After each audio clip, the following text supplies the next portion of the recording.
غزہ میں صہیونی ٹولے کی ہولناک دہشت گردی کا آغاز ہوئے 382 روز گزر گئے، مگر وحشیانہ انداز میں فلسطینیوں کے قتل عام کی غم انگیز داستان بدستور جاری ہے۔ گزشتہ 24 گھنٹوں کے دوران صہیونی دہشت گردوں نے غزہ کے مختلف علاقوں پر گولہ باری اور فضائی بمباری کی، جس میں ایک بار پھر جبالیہ پناہ گزیں کیمپ کو خاص طور پر نشانہ بنایا گیا۔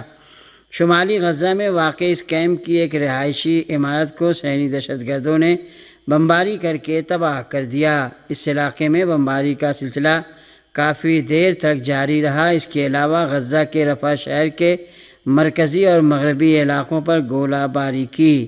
صہیونی دہشت گردوں کے جنگی طیاروں نے اسی طرح البریج پناہ گزیں کیمپ کو بھی اپنے نشانے پر لیا، جہاں بڑی تعداد میں غزہ کے بے گھر ہوئے عوام پناہ لیے ہوئے تھے۔ صہیونی ٹولے کے یہ حملے ایسے وقت میں جاری رہے کہ امریکہ کے وزیر خارجہ اینٹونی بلنکن پیر کی شام ایک بار پھر صہیونی حکام سے بظاہر جنگ بندی کے موضوع پر گفتگو کے لیے مقبوضہ فلسطین پہنچے ہیں۔ 7 اکتوبر کے بعد سے امریکی وزیر خارجہ کا یہ 11واں دورہ ہے۔ صہیونی میڈیا نے استقامتی محاذ کی دفاعی طاقت کی صلاحیتوں کا اعتراف کرتے ہوئے تاکید کے ساتھ کہا ہے کہ اسرائیلی فوج دردناک قیمت چکا رہی ہے۔ صہیونی اخبار ہارٹس کے تجزیہ کار ژاک خوری نے کہا ہے کہ استقامتی فورسز اچھی طرح جانتی ہیں کہ وہ کس طرح خود کو بہتر بنائیں اور اپنے سربراہوں اور کمانڈروں کی خالی جگہ کو پر کریں اور نئے سربراہوں کا انتخاب کر کے انہیں پیش کریں۔ ہارٹس کے اس تجزیہ کار کا کہنا ہے کہ لبنانی استقامت بہت زیادہ طاقت و صلاحیت کی حامل ہے۔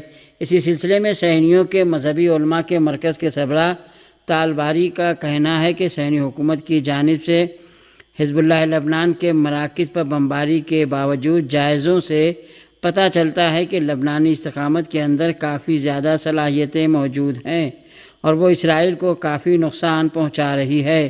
صہیونی حکومت کی داخلی سیکورٹی ایجنسی کے سابق عہدیدار لیور اکرمن نے بھی ایک بیان میں اسرائیلی حکومت کو حزب اللہ لبنان کی زبردست صلاحیتوں کے بارے میں خبردار کیا اور کہا کہ حزب اللہ نے اب تک اپنی میزائلی اور ڈرون صلاحیتوں سے بہت کم استفادہ کیا ہے اور اس کے گودام میزائلوں اور ڈرون طیاروں سے بھرے ہوئے ہیں۔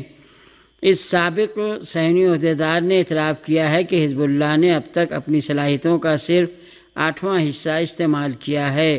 اس کا بنیادی ڈھانچہ صحیح و سالم ہے اور لبنانی استقامت کے دور مار اور گائیڈڈ میزائلوں کا بڑا حصہ اب بھی باقی ہے۔ اسرائیل کے کان ٹی وی چینل کے عسکری رپورٹر روی شارون نے بھی لبنان و غزہ میں صہیونی فوج کے سنگین اخراجات کی جانب اشارہ کرتے ہوئے کہا ہے کہ اسرائیلی فوج دردناک قیمت چکا رہی ہے۔ دنیاسنا صہیونی اخبار یدیعوت اہرونوت کے سیاسی تجزیہ نگار نڈاوا ایال نے کہا ہے کہ اسرائیل میں لامتناہی محرکات کے ساتھ تھکا دینے والی جنگ کے بارے میں حقیقی خطرہ پایا جاتا ہے۔ بنابراین سیکورٹی و فوجی اداروں کا کہنا ہے کہ فوجی اقدام ایک مؤثر سیاسی رائے حل کے ذریعے رکنا چاہیے، کیونکہ حزب اللہ کسی بھی صورت میں ختم ہونے والی نہیں ہے۔ لبنان کے خلاف صہیونی دہشت گردی کے باضابطہ آغاز کو 1 مہینہ مکمل ہو جانے پر اب صہیونیوں نے لبنان کے ہسپتالوں پر بمباری کا سلسلہ شروع کر دیا ہے۔ العالم نیوز پورٹل نے لبنان کی وزارت صحت کے حوالے سے بتایا ہے کہ صہیونی دہشت گردوں نے پیر کی شب بیروت کے زاہیہ علاقے میں رفیق حریری ہسپتال کے قرب و جوار میں بمباری کی، جس میں کم از کم 4 افراد شہید اور 24 زخمی ہو گئے۔ صہیونی دہشت گردوں نے اسی طرح بیروت کے الساحل ہسپتال کو یہ کہہ کر خالی کرا لیا کہ اس کے نیچے ایک ٹنل بنا ہوا ہے۔ الساحل ہسپتال کے ڈائریکٹر فادی علامہ نے صہیونیوں کے اس دعوے کو مسترد کرتے ہوئے اسے مکمل طور سے بے بنیاد اور جھوٹا قرار دیا ہے۔ اس درمیان اطلاعات ہیں کہ لبنان اور مقبوضہ فلسطین کی سرحد پر حزب اللہ کے جوانوں اور صہیونی دہشت گردوں کے درمیان ہونے والی جھڑپ میں 7 صہیونی زخمی ہو گئے۔ حزب اللہ لبنان نے گزشتہ چند گھنٹوں کے دوران مقبوضہ فلسطین میں صہیونی اہداف کے خلاف 31 آپریشن انجام دیے ہیں۔ دوسری جانب لبنان کی جنوبی سرحد پر اقوام متحدہ کی امن فوج یونیفیل کے ترجمان نے ان فورسز پر صہیونی حکومت کے جان بوجھ کر مسلسل جارحانہ حملوں کے جواب میں صہیونی حکومت کو فوجی جواب دینے سے خبردار کیا ہے۔ لبنان کی جنوبی سرحد پر تعینات اقوام متحدہ کے امن فوج کے ترجمان اینڈریا ٹینیٹی نے خبردار کیا ہے کہ ان فورسز پر صہیونی حکومت کے براہ راست اور جان بوجھ کر حملوں کی صورت میں یونیفیل کو اپنے دفاع کا حق حاصل ہے اور دفاع کا یہ حق فیلڈ کمانڈروں کو دیا گیا ہے۔ اینڈریا ٹینیٹی نے حال ہی میں کہا ہے کہ یونیفیل فورسز کے خلاف اسرائیلی فوج کے حملے اسرائیلی حکام کے ان دعووں کے برخلاف ہیں کہ جو کہتے ہیں کہ یہ غیر ارادی تھے۔ یہ حملے مکمل طور پر جان بوجھ کر ہیں اور یہ سلامتی کونسل کی قرارداد 1701 کے برخلاف ہیں۔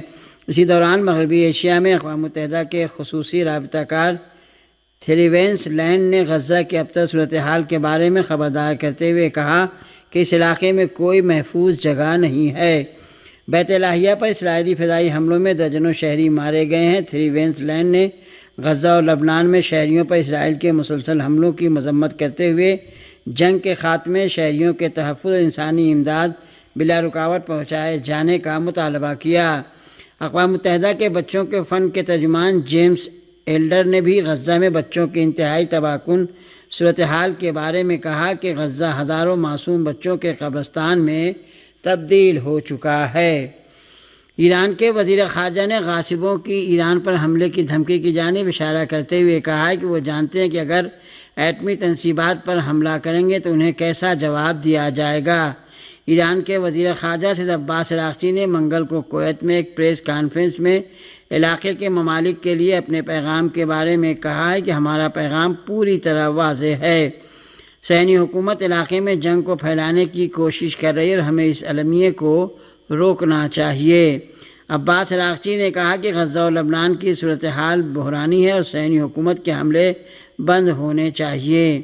ایران کے وزیر خارجہ نے کہا کہ پڑوسی ممالک کے ساتھ ایران کی اچھی ہمسائیگی کی پالیسی جاری رہے گی۔ انہوں نے کہا کہ یہ وہ پیغام ہے جو میں نے علاقے کے ممالک تک پہنچایا ہے۔ ہندوستان کے وزیر اعظم نریندر مودی کازان میں بریکس سربراہی اجلاس میں شرکت کے لیے روس پہنچ گئے ہیں۔ روس روانہ ہونے سے پہلے نریندر مودی نے ایک بیان میں کہا کہ ہندوستان بریکس ممالک کے درمیان قریبی تعاون کی قدر کرتا ہے۔ یہ پلیٹ فارم عالمی ترقیاتی ایجنڈے، کثیر الجہتی نظام میں بہتری، آب و ہوا میں تبدیلی، اقتصادی تعاون، لچکدار سپلائی چینز کی تعمیر، ثقافتی اور انسانی ہمدردی کو فروغ دینے جیسے مسائل پر بات چیت اور تبادلہ خیال کے لیے ایک اہم پلیٹ فارم کے طور پر ابھرا ہے۔ نریندر مودی نے کہا کہ گزشتہ سال نئے ممبران کی شمولیت کے ساتھ بریکس کی توسیع نے اس کی جامعیت اور عالمی بہبود کے ایجنڈے میں اضافہ کیا ہے۔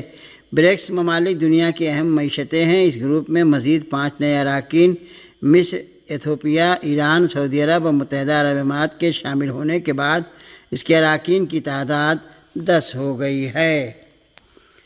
امریکی پابندیوں کے باوجود ایران میں تیل کی پیداوار کا سفر کامیابی کے ساتھ اپنی ترقی کی منزل طے کر رہا ہے۔